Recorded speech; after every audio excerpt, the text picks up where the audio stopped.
Bonjour, les lundis de l'histoire par Jacques Le Goff.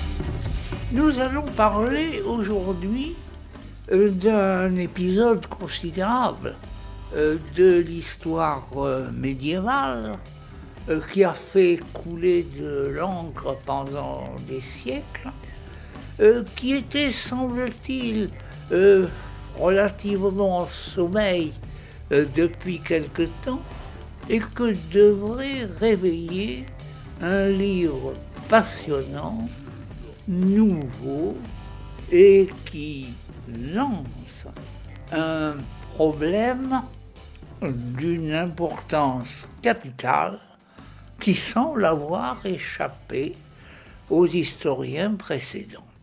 Ce phénomène, ce sont les croisades. L'ouvrage dont nous allons parler aujourd'hui, c'est celui que vient de publier chez Albin Michel, Elisabeth Crouzet-Pavant, et qui s'intitule « Le mystère des rois de Jérusalem, 1099-1187 ». Et pour parler de ce livre et des problèmes qu'il présente, qu'il pose, sont réunis autour des micros des lundis de l'histoire l'auteur, Elisabeth Crouzet-Pavant, professeure à l'université de Paris 4, et son interlocuteur, Jean-Claude Schmitt, directeur d'études à l'École des hautes études en sciences sociales. Elisabeth Crouzet-Pavant, nous vous connaissons surtout, et vous nous avez fait l'honneur de venir parler au lundi de l'histoire dont vous êtes la grande spécialiste, qui est l'histoire de l'Italie médiévale. Vous avez quitté Florence, vous avez quitté Venise, et vous voilà à Jérusalem. Pourquoi et pourquoi ce titre ? Alors pourquoi ce livre ? Je répondrais que les spécialistes de l'Italie, surtout les spécialistes de Venise comme moi, regardent assez naturellement vers l'Orient latin. Venise a été le port d'embarquement pour Jérusalem. Il y a donc une sorte de familiarité avec ces rivages. Mais peut-être plus encore, pour vraiment expliquer pourquoi ce livre, je dois évoquer les sources, c'est-à-dire ma découverte des sources narratives.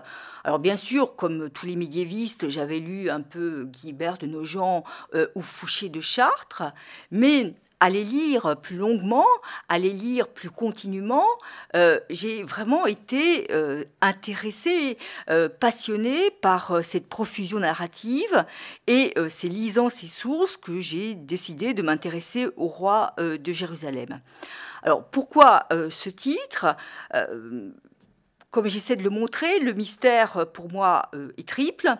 D'abord, le mystère des rois de Jérusalem renvoie à la question qui est en fait levée dans ces sources narratives, la question qu'exposent nos chroniqueurs, c'est comment peut-on être roi à Jérusalem ? Comment un être de chair, de faiblesse, un pécheur peut-il être roi à Jérusalem ?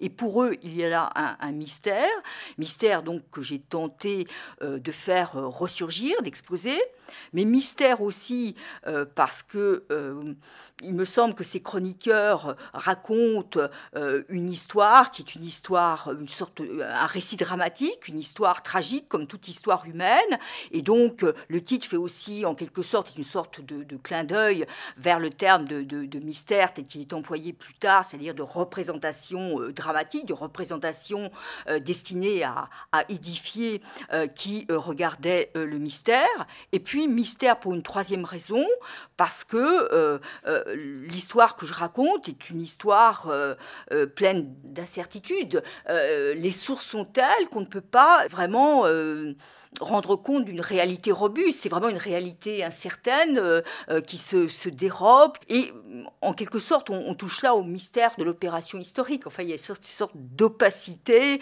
de noyau dur de l'histoire qu'on n'arrive pas, du passé, qu'on n'arrive pas à élucider. Et c'est très bien comme ça.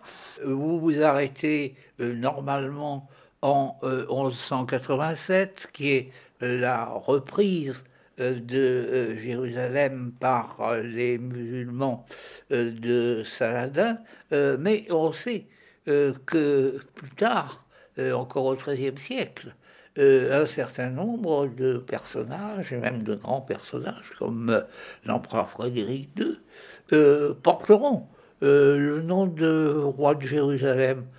Qu'est-ce que ça signifie? Oui, bien sûr, l'histoire ne se finit pas à cette date. L'histoire ne se finit pas en 1187 quand Saladin reprend Jérusalem. La troisième croisade va partir, va permettre de reconquérir toute une bande littorale et de permettre donc au royaume de Jérusalem de se réinstaller en quelque sorte autour d'Acre. Donc il y a un royaume de Jérusalem après la perte de Jérusalem, et puis ensuite la titulature, même quand ce royaume a disparu, la titulature survit et résonne très, très longuement dans l'histoire.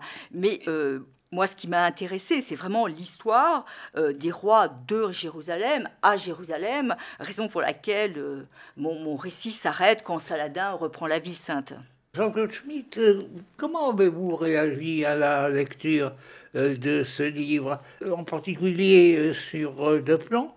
L'un qui est celui de la méthode historique, car je crois que c'est aussi un exemple de méthode historique, et l'autre étant évidemment le terme mystère inclus dans le titre même du livre.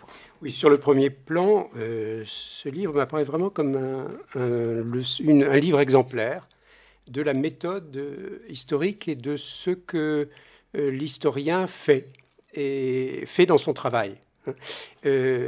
Son rôle n'est pas de reconstituer jour à jour une chronique des événements, des faits, comme on disait autrefois, mais il travaille sur des représentations du passé données par les contemporains, par les acteurs, et il a à comprendre ce passé à travers ces représentations-là. Et ce livre est exemplaire de ce point de vue-là, et d'autant mieux servi dans son propos qu'il repose sur des récits, donc une représentation narrative du récit, qui est la plus riche dont l'historien puisse rêver, puisqu'il n'y a, je crois que l'auteur le dit, pas d'autres événements d'importance qui se jouent au cours du Moyen-Âge, qui aient été éclairés par tant de sources complémentaires, contradictoires, éclairant donc toutes les représentations que les contemporains ont pu avoir de ces événements fondamentaux. Voilà donc la première impression, et évidemment, je suis très impressionné par cette démonstration. La seconde, c'est ce jeu sur le mot mystère, cet anachronisme assumé par l'auteur, puisque le mystère au sens théâtral n'est défini ainsi qu'à la fin du Moyen-Âge. Mais il est ici parfaitement pertinent, à la fois pour parler de l'énigme que représente cette royauté terrestre, là où le Christ a été roi, mais on y reviendra, pour parler de ce qui fait peut-être le cœur de cette représentation de l'histoire en train de se jouer, qui est le dédoublement entre une histoire terrestre, humaine, évidemment imparfaite, inachevée, et en même temps le fait de rejouer, au sens propre, une histoire ancienne, celle de la Bible, aussi bien de l'Ancien Testament, autour de personnages comme Moïse ou David, que du Nouveau Testament, à commencer naturellement par le Christ. Et puis enfin, il y a quand même l'aspect théâtral, si l'on veut bien aller un peu au-delà, et d'ailleurs la conclusion du livre nous le rappelle, c'est qu'il y a eu effectivement une mise en scène de tout cela, et pour ne citer que cet exemple, qui n'est pas cité dans le livre, mais je le mentionne, dès 1378, le roi Charles V de France reçoit son oncle, l'empereur d'Allemagne, Charles IV. Et que fait-il au palais de la cité? Eh bien, il lui fait représenter pendant le banquet la prise de Jérusalem, avec, bien sûr, Godefroy de Bouillon en haut de sa machine de siège, prenant les remparts de Jérusalem. Nous allons rapidement dire un mot de vos sources, qui, dans l'occurrence, sont essentiellement des auteurs de chroniques, d'histoires, de souvenirs. Mais quelles sont, parmi ces sources, celles qui vous semblent les plus importantes, celles qui ont le plus aidé à mettre en œuvre votre conception de l'histoire et votre vision de cette histoire précise? C'est assez difficile de répondre à cette question parce que, en réalité, chaque chroniqueur est intéressant. Il y a d'abord la première vague, donc les mémorialistes, les témoins acteurs. Et puis, dans la deuxième vague, ceux qui réécrivent, c'est-à-dire ceux qui n'ont pas participé à la croisade, mais qui remettent dans une langue plus belle et surtout en moralisant, déjà en émoussant un peu le récit. Il y a donc cette deuxième vague d'auteurs. Alors, c'est vrai que chacun de ces auteurs a une personnalité propre. Chacun modèle un récit qui a son intérêt. Alors bien sûr, peut-être que, comme beaucoup de médiévistes, j'aurais une sorte de préférence pour Guibert de Nogent, parce que c'est sans doute celui qui écrit le récit le plus intéressant, avec les jugements les plus étonnants. Ensuite, il y a tout de même Guillaume de Tyr, le chancelier, celui qui nous accompagne pratiquement jusqu'à la fin de cette histoire. Donc lui aussi est extrêmement intéressant. Mais je dirais que pratiquement tous ces auteurs présentent un intérêt équivalent, parce que tous, ensemble, créent ce matériau qu'est l'histoire racontée des États latins. Elisabeth Crozet-Pavant, vous vous rappelez évidemment le phénomène des croisades, comment il est né, il s'est développé sans insister sur ce qui n'est pas l'objet de votre étude. Simplement, on sent que vous écartez aussi bien les objectifs qui auraient été purement matériels et ceux qui auraient été purement spirituels.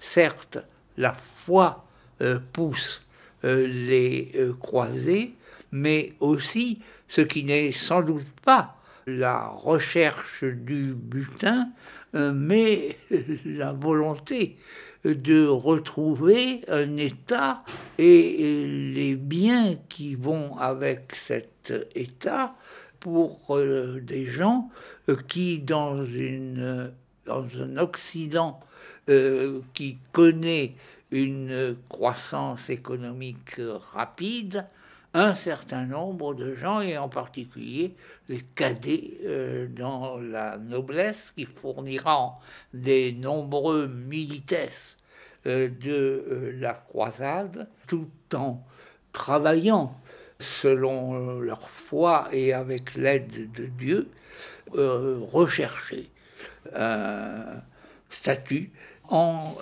Palestine.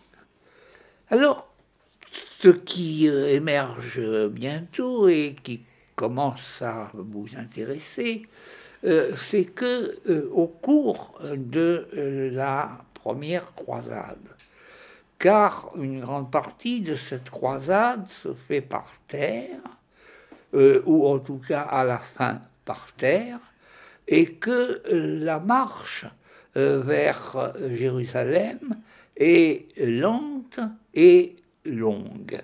Il y a des sièges de ville, il y a des conquêtes, il y a des batailles, et il y a à la fin, pour celui qui est en train de devenir votre héros, Godefroy de Bouillon, qui sera le premier roi de Jérusalem, ce que vous appelez les montées.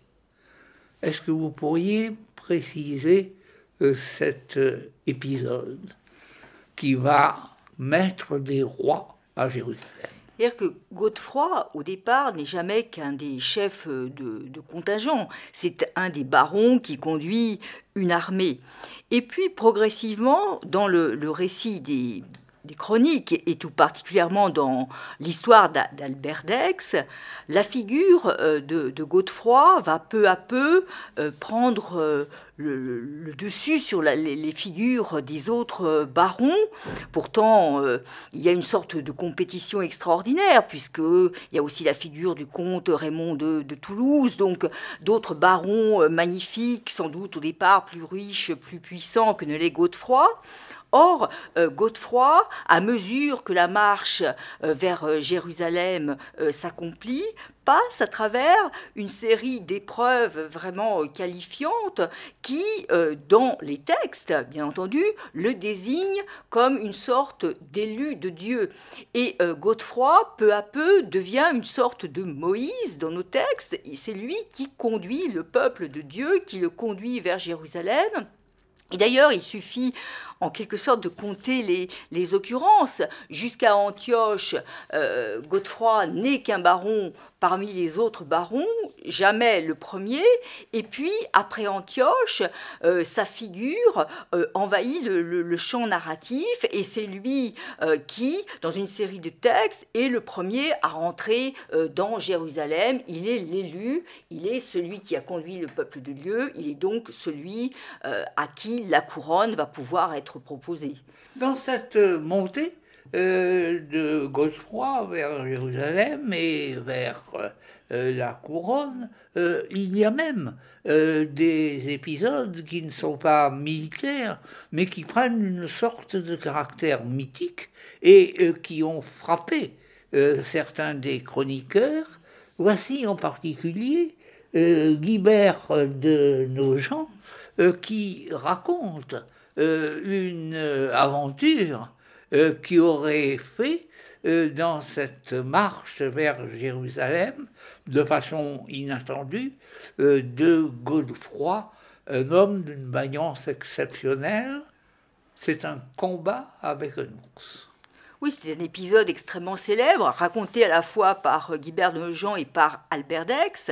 Et ce combat avec l'ours est évidemment intéressant, non seulement parce que Godefroy est le héros qui parvient à triompher de l'ours, mais on voit bien aussi comment Godefroy apparaît alors comme l'ours est aussi le symbole en quelque sorte des forces du mal qui sont à l'œuvre en Asie mineure et qu'il faut mater, et Godefroy parvient aussi à triompher donc de la sorte du mal, et on voit bien il est aussi l'élu. C'est une des étapes dans ce chemin des montées. Une aventure comme celle-là se situe bien dans ce qui est le thème constant de cette élévation progressive de Godefroy, c'est-à-dire qu'elle se fait à la fois sur le plan terrestre, le plan matériel et sur le plan spirituel.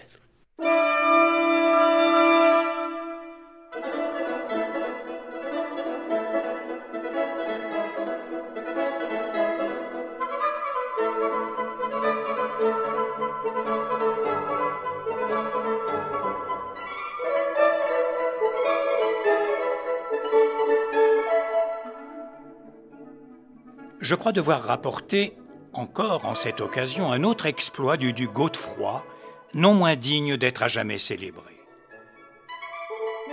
Les Francs avaient pris la ville de Nicée, et à la suite de ce premier succès, ils s'étaient mis en marche pour aller assiéger Antioche. Chemin faisant, et de temps en temps, lorsqu'ils croyaient pouvoir se délasser en sécurité de la fatigue des armes, ils s'avançaient dans les taillis des environs pour chasser les bêtes féroces, car les forêts de ce pays sont bien moins touffues et moins élevées que les nôtres. Un jour, un ours, d'une énorme grosseur, sortit du milieu de ces broussailles, et l'armée, l'ayant aperçu, on se mit aussitôt à sa poursuite, effrayée Par les cris qui s'élevèrent de tous côtés, l'ours rentra sur le champ dans les bois qu'il venait de quitter.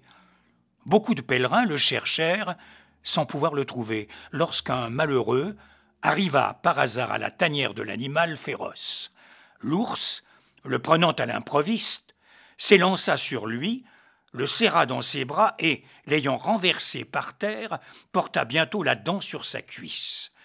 Tout à coup, le duc, qui s'était éloigné des siens, se présenta seul.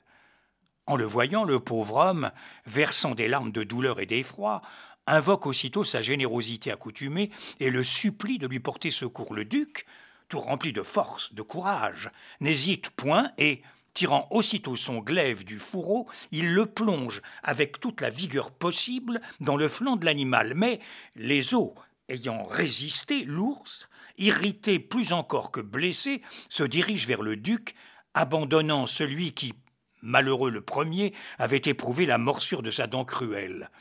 Se levant aussitôt, ne songeant qu'à lui-même et oubliant de secourir à son tour le duc, l'autre s'éloigna rapidement, laissant à Godefroy le soin de soutenir le combat déjà engagé. Rendu furieux par le coup qu'il avait reçu, l'animal s'élance et saisit le duc de ses ongles crochus. Il le renverse, le retient sous lui, enlacé dans ses bras vigoureux, et porte ses dents meurtrières sur sa cuisse. Mais ce héros, à l'âme royale, ne se laisse point troubler par sa chute et n'abandonne point le glaive nu qu'il tient d'une main. Quoiqu'il fût étendu, tout brisé, et quoique l'ours ne cessât de mordre la cuisse qu'il avait saisie, le duc, conservant toute sa présence d'esprit dans un si pressant danger, pose son glaive entre le cou et l'épaule de l'animal et, rassemblant toutes ses forces, il lui enfonce aussitôt dans le corps. En sentant le fer glisser jusqu'au fond de ses entrailles, l'ours lâcha enfin la cuisse qu'il tenait étroitement serrée entre ses dents et le duc, se voyant délivré et se trouvant encore embarrassé sous le corps de l'animal qui ne remuait plus, essaya de le repousser de ses deux pieds, mais ayant rencontré dans ce mouvement la pointe de son glaive qui ressortait de la poitrine de l'ours, il se fit au gras de la jambe une blessure presque mortelle. Il retomba donc de nouveau, et plus mal que lorsque la bête féroce l'écrasait de son poids. Et ayant perdu toutes ses forces, avec beaucoup de sang, il ne fut retrouvé par les siens qu'après beaucoup de recherches et de peine.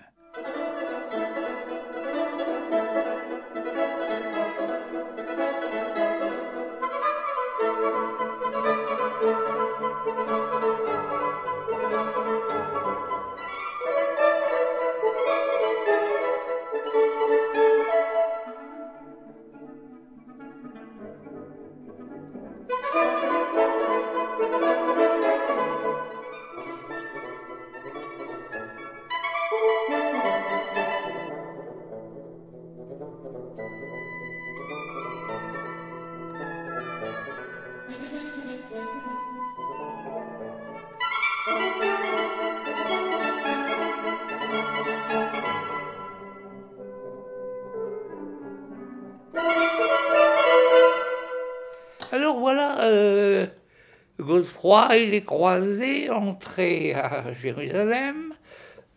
Nous savons qu'ils s'y sont livrés à un épouvantable massacre, mais ce n'est pas votre propos. Que se passe-t-il? Que décident les barons? Et en particulier, quelles sont les relations entre Godefroy, qui est en train de devenir le chef des chefs, qui est en train de devenir la tête des barons, et un personnage d'une très grande importance, qui est le patriarche d'Eimbert, qui en même temps fait renaître ou prolonge cette rivalité qui a longtemps existé dans la chrétienté entre la hiérarchie ecclésiastique et la hiérarchie laïque. Oui, là, on est en quelque sorte au cœur du mystère des rois de Jérusalem et en même temps au cœur de la réforme grégorienne. C'est-à-dire, le patriarche d'Humbert va tenter d'exercer l'essentiel du pouvoir non seulement dans la ville de Jérusalem, mais dans ce qui est le royaume, le Regnum en constitution. Et il y a là des épisodes qui sont extrêmement difficiles d'interprétation parce que les sources, justement, ne permettent pas exactement de savoir ce qui s'est passé, quel était l'exact rapport des forces. Mais il est certain que d'Humbert donne l'investiture du Regnum à Godefroy, et comme Bohémond d'Antioche reçoit aussi pour la principauté d'Antioche l'investiture de d'Humbert. C'est-à-dire qu'on est à un moment où, semble-t-il, le pouvoir du patriarche va peut-être s'imposer dans Jérusalem. Et alors, quel titre prend Godefroy? C'est une question extraordinairement difficile. À mon sens, Godefroy n'est pas avoué du Saint-Sépulcre comme toute une vulgate historiographique l'a répété. Les sources postérieures, sans aucune hésitation, attribuent le titre de roi à Godefroy. En revanche, les sources qui émanent des acteurs, de ceux qui ont participé, vraiment les mémorialistes, de ceux qui ont participé à la croisade, préfèrent d'autres termes. Godefroy est princeps, il est défenseur, c'est-à-dire qu'il est en quelque sorte l'épée. Alors sans doute, la fonction n'est pas très différente de celle d'avoué, mais je crois qu'il faut tout de même s'en tenir à la leçon des sources et au vocabulaire des sources. Et il est certain que Godefroy, donc, n'est pas roi. Alors, certaines sources nous disent que c'est par humilité qu'il refusa ce titre de roi.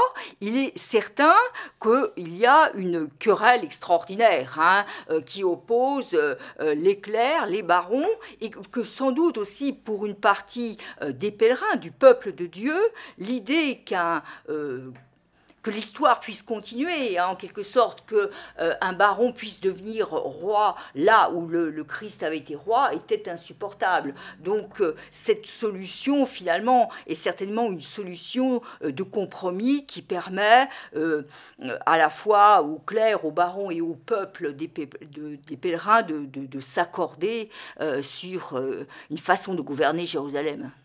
Il reste que Godefroy, qui a probablement refusé la couronne, laisse le souvenir d'un personnage tout à fait exceptionnel par ses qualités politiques, militaires, par sa piété. Et comme il se trouve qu'il meurt peu après être devenu la tête des barons qui ont conquis Jérusalem, je crois que c'est le moment de lire un des beaux portraits élogieux qu'a laissé de lui Guillaume de Tyr. La piété de Godefroy refusant la couronne. Lorsqu'il entreprit son pèlerinage de Jérusalem, ce prince, chéri du Seigneur, choisit dans des cloîtres bien disciplinés et emmena avec lui des moines, hommes religieux et distingués par la sainteté de leur vie, qui pendant tout le cours du voyage, de nuit comme de jour, célébrèrent les offices divins en sa présence, selon les lois de l'Église.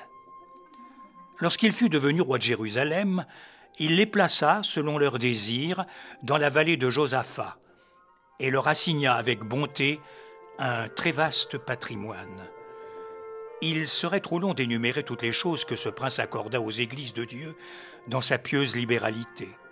Le texte même des privilèges qu'il leur fit expédier prouve combien étaient grands tous les sacrifices que fit en faveur des lieux saints et pour le salut de son âme cet homme, toujours occupé de la crainte du Seigneur. Après sa promotion, son extrême humilité le porta à ne point vouloir être distingué dans la cité sainte par une couronne d'or semblable à celle que portent les rois. Il se contenta, avec un pieux respect, de cette couronne d'épines que le Rédempteur du genre humain porta dans le même lieu pour opérer notre salut et qui l'accompagna jusque sur le bois où il subit le supplice. C'est ce qui a fait que quelques personnes qui n'ont pas su reconnaître les vrais mérites ont hésité à inscrire Godefroy dans la liste des rois de Jérusalem. Quant à nous, il nous paraît non seulement avoir été roi, mais encore le meilleur des rois, la lumière et le modèle de tous les autres. Qu'on se garde de croire que ce prince fidèle méprisa les grâces de la consécration et les sacrements de l'Église. Il ne dédaignait que les pompes du siècle et la vanité qui subjuguent toute créature. Il ne refusa humblement une couronne périssable que pour obtenir ailleurs la couronne qui ne se flétrit point.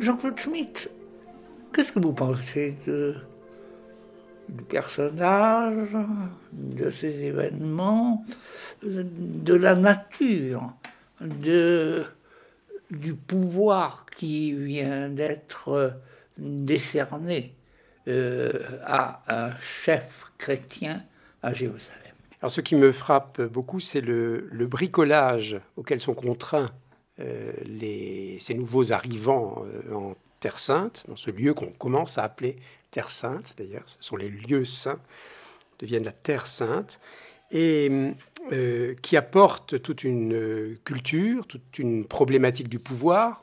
On a mentionné la réforme grégorienne, c'est-à-dire cette réorganisation de l'espace politique et social de la chrétienté, la conception de la royauté, les rituels qui vont avec, la conception du pouvoir. Et ils sont confrontés à ce lieu particulier où le Christ lui-même a été roi mystique, si l'on veut, hein, mais tout en précisant lui-même que son royaume n'est pas de ce monde.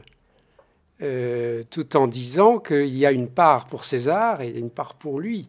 Et donc, la situation du pouvoir en ce lieu particulier est d'entrée de jeu extrêmement complexe et problématique.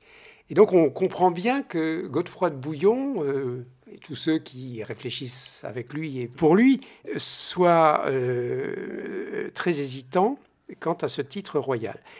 Ce qui est remarquable, c'est que bien sûr, il meurt moins d'un an après être arrivé à Jérusalem, et qu'aussitôt la question est reposée. Donc très vite, et cette fois, on conclut qu'un roi est nécessaire.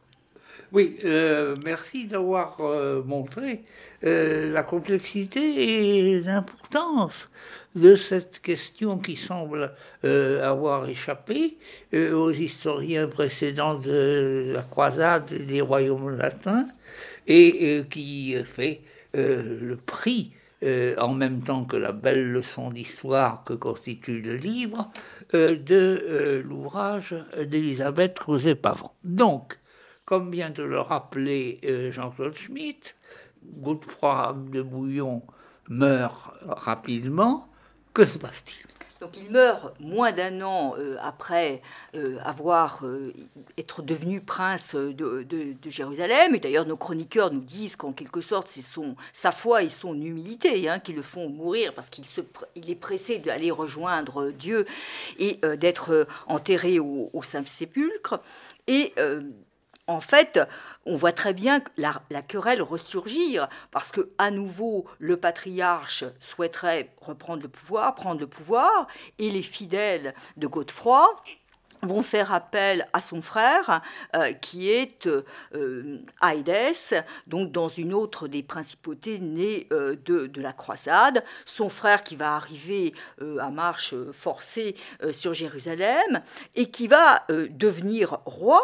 Mais là encore, je crois qu'on n'a pas assez fait attention au texte et pas vu comment la royauté de Baudouin ne s'imposait pas si aisément que cela, parce que finalement, Baudouin n'est couronné qu'au terme d'assez longues négociations avec le patriarche et couronné seulement à Bethléem. Parce que on voit bien comment le fait d'être couronné à Jérusalem est encore quelque chose d'inacceptable pour les hommes, pour les contemporains, pour les hommes du royaume de Jérusalem naissant. Quel est l'essentiel de ce que fait Baudouin comme roi de Jérusalem? Alors Baudouin, comme c'est un homme de guerre. C'est un homme de guerre, comme Godefroy qui était pieux mais qui était en même temps terrible à la guerre, nous disent les sources. Baudouin Ier est un roi à cheval, c'est-à-dire qu'il passe l'essentiel de son règne en conquête territoriale et en expédition aussi, chaque printemps de butin, de conquête. L'essentiel du royaume est conquis pratiquement sous le règne de Baudouin, siège après siège de ville, mais aussi avec des raids qui sont très au sud, puisqu'ils finissent par arriver au-delà, entre Jordanie jusqu'à Akaba, etc.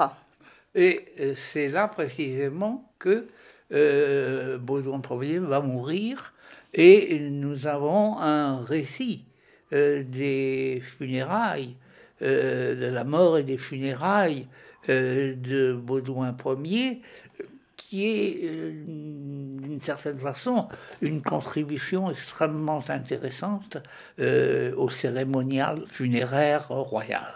Oui, texte extraordinaire, puisqu'il meurt lors d'une expédition en Égypte, et donc il ne veut pas, évidemment, que son corps repose en terre infidèle. On va l'éviscérer, enterrer les viscères en Égypte, et puis embaumer le corps. Et il y a ensuite cette espèce de marche, de convoi qui avance vers Jérusalem et qui rentre dans Jérusalem le jour des rameaux. Et c'est ça qui est extraordinaire, c'est qu'on voit cette procession avec le corps mort du roi qui rentre dans Jérusalem le jour des rameaux. Oui, voilà un épisode qui, si j'ose dire, rentre dans l'image de la royauté médiévale et qu'on ne rencontrera guère, avec d'ailleurs davantage de détails et je dirais presque d'aventure avec Saint-Louis, avec Louis IX, qui, mort devant Tunis, devrait être dans des conditions à la fois politiques, militaire et matériel très difficile, ramené dans la chrétienté. À ce moment-là, comment peut-on rapidement décrire l'installation des chrétiens en Terre Sainte? Est-ce qu'on en trouve partout? Est-ce qu'ils sont regroupés dans les villes? Est-ce qu'il y en a dans les campagnes? Alors l'image traditionnelle que les chroniqueurs d'ailleurs ont construite, c'est celle du peuple de rien, comme dit Fouché de Chartres, c'est-à-dire la poignée en effet de francs qui seraient regroupés dans les villes. Alors c'est vrai qu'au départ c'est une poignée de francs qui restent après la prise de Jérusalem, mais tout de même on sait qu'il y a eu non seulement l'arrière-croisade, mais des vagues d'émigration, justement l'appel d'air dans un Occident en pleine croissance démographique. Finalement, il y a des émigrants qui partent. Et là, c'est vraiment les leçons de l'archéologie. Ce qui se passe, c'est qu'il y a une colonisation également d'une part des campagnes, c'est-à-dire que oui, les Francs sont massivement installés dans les villes, mais tout de même, il y a une colonisation des campagnes, et les châteaux, les fameux châteaux francs, ne servent pas qu'à la défense des frontières, comme partout en Occident, dans l'Occident méditerranéen à la même époque, ce sont aussi des centres de colonisation agricole. Alors, parmi les chrétiens qui vont en Terre Sainte, il y en a qui en sont qu'ensuite retournent en chrétienté, il y en a qui restent sur place. Est-ce qu'il y a beaucoup de chrétiens qui naissent en Terre Sainte? Oui, ce sont les fameux poulains, comme les appelle Fouché de Chartres, c'est-à-dire qu'il y a une société originale qui se met en place, alors sur laquelle, là aussi, l'historiographie a souvent projeté des images qui trouvaient en fait naissance dans l'histoire contemporaine. Bon, j'entends par là que René Grousset a rêvé d'une société qu'il voyait comme l'Algérie française, c'est-à-dire une société de tolérance. Au contraire, certains historiens israéliens ont vu une société où il n'y avait absolument pas de contact entre les populations, enfin les conquérants et les populations conquises. Bon, je crois que la réalité, c'était sans doute plus complexe que cela. Et les sources, et en particulier les chroniqueurs arabes, montrent bien une population, enfin, surtout dans les villes, population très, très composite, des chrétiens orientaux, mais aussi des musulmans dans les villes, les Italiens, évidemment, qui sont là, les Génois, les Vénitiens, et puis ces Francs. Oui, dans les sources françaises, je dirais, dans l'imagination historique française, un certain nombre, soit de produits alimentaires ou d'autres choses, sont attribués à la venue des territoires latins, des croisés en chrétienté, mais il semble qu'il y ait eu pas mal d'exagérations. Oui, mais en tout cas, il est certain que lorsque la deuxième croisade part, ce que nous disent les chroniqueurs de la deuxième croisade, c'est que les Occidentaux ne reconnaissent pas ces latins d'Orient, qu'ils les trouvent singulièrement, justement, orientalisés. Alors, comment se passe maintenant la suite de cette royauté de Jérusalem et quelle est la force musulmane qu'elle voit se dresser contre elle? C'est-à-dire que longtemps, la chance des États latins est d'avoir des voisins qui ne sont pas unifiés politiquement, hein, c'est-à-dire une série de petits États turcs, l'Égypte fatimide qui ne songe absolument pas à réagir contre les États latins. Alors tout change à partir du moment où il va y avoir Zengi, puis son successeur Nur al-Din, qui vont commencer à unifier une série de territoires musulmans, alors essentiellement en Syrie, et à mesure que cette unification progresse, évidemment, le moteur de l'unification et de l'expansion, c'est la renaissance de l'idée de djihad, de guerre sainte contre les Francs. Du côté de la monarchie chrétienne de Jérusalem, est-ce que le système dynastique de succession fonctionne? Fonctionne très mal puisque, fonctionne difficilement, disons, avec des problèmes parce que ne s'accomplit pas en Terre Sainte le miracle capétien, c'est-à-dire que ces rois n'ont pas de fils. Après, donc un frère, Baudouin, qui succède à Godefroy, et puis après, Baudouin Ier, c'est son cousin Baudouin II qui lui succède. Et donc, il y a vraiment des problèmes de succession rares, et sont les moments, sauf pour les deux fils de Foulques, rares sont les moments où il y a des fils qui peuvent succéder au père. Donc, en dehors des problèmes dynastiques, des problèmes de succession, il y a aussi un problème d'âge, un problème de santé.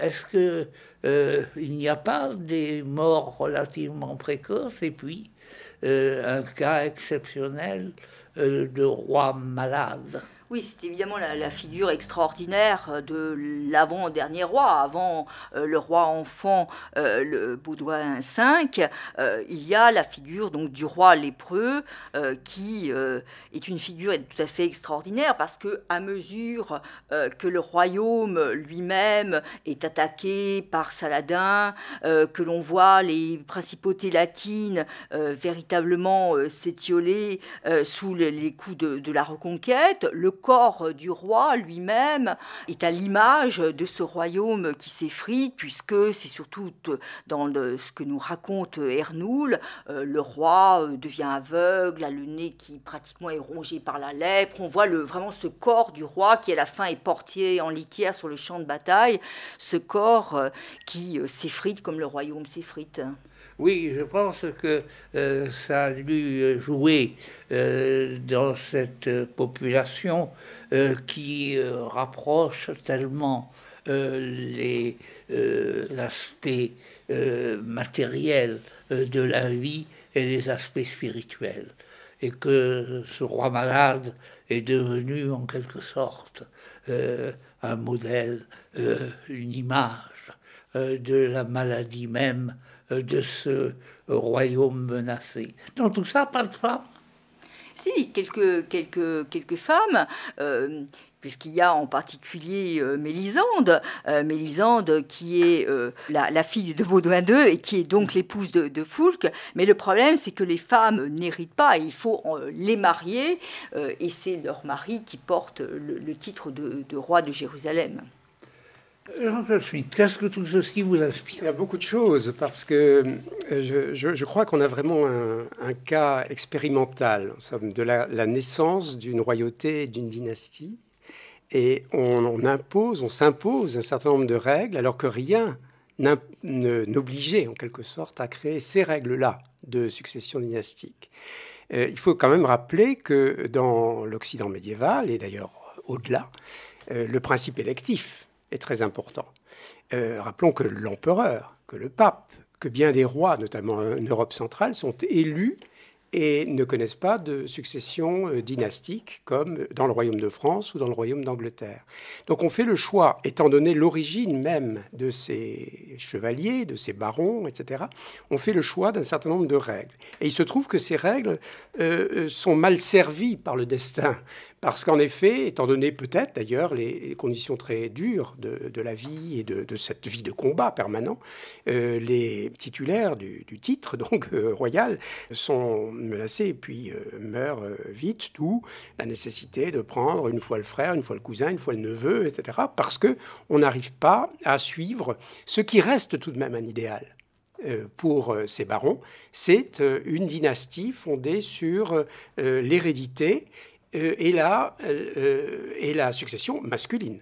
Comme on vient de le dire, les femmes sont a priori exclues, ce qui n'était pas nécessaire. On aurait très bien pu avoir aussi des reines de Jérusalem. Mais non, on a fait un choix différent. Mais ce choix est très difficile à respecter.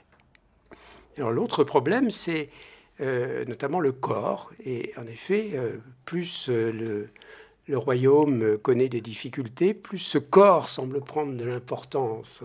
On a parlé des funérailles de Baudouin Ier, et puis du caractère, de la maladie, de la lèpre de Baudouin IV, et puis de ce pauvre Baudouin V qui est enfant. Au fur et à mesure que le temps passe et que les choses empirent pour ce royaume, le corps semble être la caisse de résonance de l'ensemble du drame qui est en train de se jouer et qui est bien mis en valeur aussi par les sources narratives.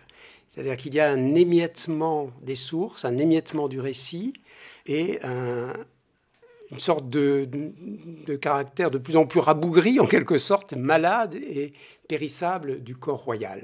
Tout ceci à l'image de ce royaume qui est en train de mourir. Dans ce bilan qui est plutôt négatif, triste, il reste un certain nombre de points de naissance, si je peux dire, et qui survivront un certain temps. Je pense en particulier à la création des Templiers. Vous pouvez nous dire un mot là-dessus ? Oui, création des Templiers qui vont en fait en quelques décennies prendre une importance considérable, hein, puisque au départ une poignée de chevaliers et qui, 50 ans plus tard, assurent la défense du royaume. Et là encore, justement, dans l'écriture historique, on voit bien comment, à mesure que le corps du roi, en quelque sorte, se rapetisse, combien les ordres militaires, les Templiers, mais aussi les Hospitaliers, prennent au contraire de l'importance. Et c'est l'histoire qui, au départ, était une histoire polarisée pratiquement autour du roi et de quelques-uns de ses compagnons, devient une histoire chorale. Et en particulier, on voit dans cette histoire chorale les grands maîtres, les Hospitaliers, des Templiers, qui jouent un rôle de plus en plus important. Alors d'ailleurs, un rôle qui est toujours décrit comme négatif, parce que nos auteurs sont des séculiers, et donc condamnent absolument l'action de ces ordres militaires qui bénéficient de l'exemption, de privilèges considérables, et qui sont toujours décrits, ou pratiquement toujours décrits, comme malfaisants et comme conduisant le royaume à sa perte. Aujourd'hui, vous diriez qu'il y a un héritage à Jérusalem de cette, ce qu'il faut bien appeler occupation chrétienne de près de 2 siècles? Au moins le Saint-Sépulcre, puisque c'est vrai que le Saint-Sépulcre franc qui est assez bien connu, puisqu'il y a eu toute une série de campagnes qui ont permis vraiment de dater les travaux qui ont été accomplis. Donc c'est vrai que le Saint-Sépulcre est la grande œuvre de la première moitié du XIIe siècle. Hein. Pratiquement, on ne fait que mener ce grand chantier. Enfin, d'ailleurs, comme durant cette histoire qui est une histoire courte, hein, en moins d'un siècle, il y a vraiment plusieurs centaines d'églises qui sont construites dans les États latins. Alors donc, ces églises ont presque toutes, au contraire, disparu, mais c'est quand même très extraordinaire de voir cette espèce de volonté de resacraliser en quelque sorte un territoire en multipliant les fondations d'églises. C'est une floraison extraordinaire. Bon, ce qui avait donc été plus ou moins à la naissance du phénomène de la croisade se retrouve donc à la fin de votre exposé comme une des créations matérielles et spirituelles à la fois de cette domination chrétienne en Palestine et à Jérusalem, plus particulièrement au XIIe siècle. Les rois de Jérusalem disparaissent, il reste le Saint-Sépulcre. Et nous allons abandonner, si vous le voulez bien, votre beau livre en évoquant ceux que vous avez d'ailleurs cités tout à l'heure, ces chrétiens qui sont nés et qui ont vécu pendant cette brève période de chrétienté en Palestine, les Poulains. Le texte est de Fouché de Chartres.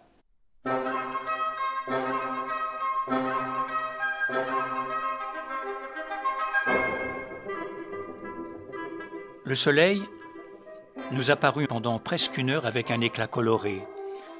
Il avait pris une forme nouvelle et oblongue et paraissait avoir 2 pointes, comme la lune dans une éclipse.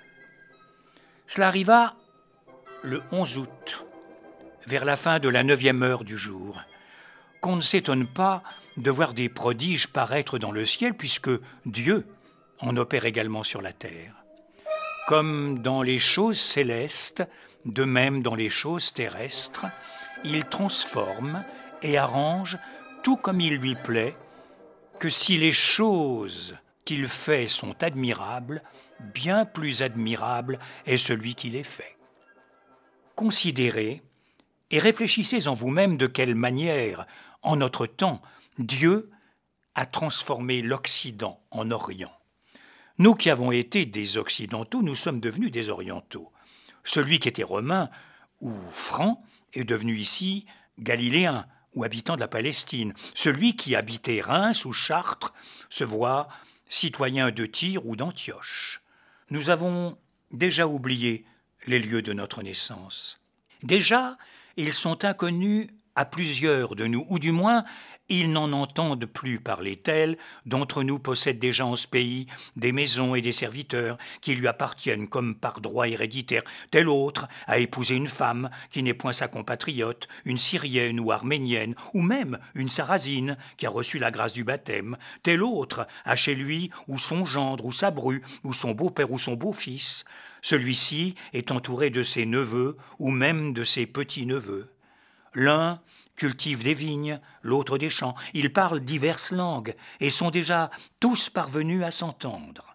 Les idiomes les plus différents sont maintenant communs à l'une et à l'autre nation, et la confiance rapproche les races les plus éloignées. Il a été écrit en effet « Le lion et le bœuf mangent au même râtelier ». Celui qui était étranger est maintenant indigène. Le pèlerin est devenu habitant. De jour en jour, nos parents et nos proches nous viennent rejoindre ici, abandonnant les biens qu'ils possédaient en Occident. Ceux qui étaient pauvres dans leur pays, ici, Dieu les fait riches. Ceux qui n'avaient que peu d'écus possèdent ici un nombre infini de Byzantins. Ceux qui n'avaient qu'une métairie, Dieu leur donne ici une ville. Pourquoi retournerait-il en Occident, celui qui trouve l'Orient si favorable ? Dieu ne veut pas que ceux qui, portant leur croix, se sont dévoués à le suivre, tombent ici dans l'indigence. C'est là, vous le voyez bien, un miracle immense et que le monde entier doit admirer. Qui a jamais entendu dire rien de pareil ? Dieu veut nous enrichir tous et nous attirer à lui comme des amis chers à son cœur. Puisqu'il le veut, que notre volonté se conforme à la sienne et faisons d'un cœur doux et humble ce qui lui plaît pour régner heureusement avec lui.